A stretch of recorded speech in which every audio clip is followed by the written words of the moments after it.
আপনারা দেখছেন Bong Bangla TV official YouTube channel. তো আপনারা প্রত্যেকেই জানেন পশ্চিমবঙ্গ সরকারের গুরুত্বপূর্ণ প্রকল্প লক্ষ্মীর ভাণ্ডার প্রকল্প। এই প্রকল্পের টাকা ভরা নিয়ে দীর্ঘদিন ধরে বিভিন্ন রকম আপডেট শুনছেন। এমনকি আপনারা এটাও শুনছেন সামনে যে রাজ্য বিধানসভার বাজেট রয়েছে সেদিন টাকা বাড়তে পারে। তো কালকেই কিন্তু সম্ভবত রাজ্য বিধানসভার বাজেট অধিবেশন হবে। কালকে কিন্তু লক্ষ্মীর ভাণ্ডার প্রকল্পের টাকা বাড়তে পারে। তো এই মুহূর্তে সবথেকে গুরুত্বপূর্ণ আপডেট, আপনারা চারিদিকে একটা খবর শুনতে পাচ্ছেন লক্ষ্মীর ভাণ্ডার প্রকল্পে আরও 500 টাকা দেওয়া হবে, এটা একদম কনফার্ম।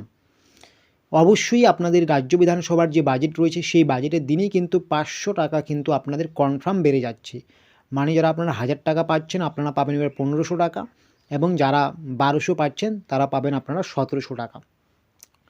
হ্যাঁ, এটা তো অবশ্যই একটা সম্ভাবনা আছে রাজ্য বিধানসভার বাজেটে টাকা বাড়বে, কিন্তু বিভিন্ন জায়গায় আপনাদের এখন বলা হচ্ছে যে কনফার্ম 500 টাকা করে বেড়ে যাচ্ছে লক্ষ্মীর ভাণ্ডার প্রকল্পে রাজ্য বিধানসভার বাজেটে। এটার কি বাস্তবতা রয়েছে? দেখুন, আপনাদের বলবো এটা নিয়ে সরকারের পক্ষ থেকে অফিসিয়ালি কোনো নোটিফিকেশন এখনও জারি হয়নি। এই লক্ষ্মীর ভাণ্ডারের যে 500 টাকা করে একদম বেড়েই গেল, এইরকম কিন্তু কোনো সরকারি নোটিফিকেশন আমরা এখনও খুঁজে পাইনি, বা এরকম নোটিফিকেশন জারি করা হয়নি। হ্যাঁ, অবশ্যই টাকা বাড়ার সম্ভাবনা আছে, সেটা 500 টাকা বাড়ুক, 1000 টাকা বাড়ুক, 200 টাকা, 100 টাকা যাই বাড়ুক না কেন, টাকা বাড়ার সম্ভাবনা আছে রাজ্য বিধানসভার বাজেটে, আমরা আগেও বলেছি আগের ভিডিওতে। কিন্তু এই যে 500 টাকা কনফার্ম বেড়েই যাচ্ছে শুধু বিধানসভা বাজেটের অপেক্ষা, এইরকম কিন্তু না।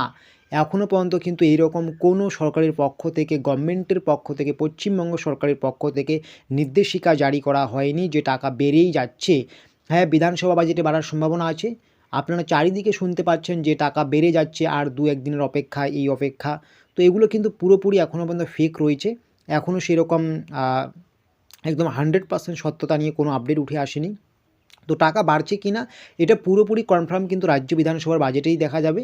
এই মুহূর্তে কিন্তু বিভিন্ন জায়গায় যে বিভিন্ন রকম আপডেটগুলো উঠে আসছে এগুলো কিন্তু পুরোটাই এখনও পর্যন্ত ফেক রয়েছে, ঠিক আছে? তো এইরকম আরও গুরুত্বপূর্ণ তথ্যগুলোকে যাচাই করার জন্য অবশ্যই বং বাংলা টিভি অফিসিয়াল ইউটিউব চ্যানেলের পাশে থাকবেন।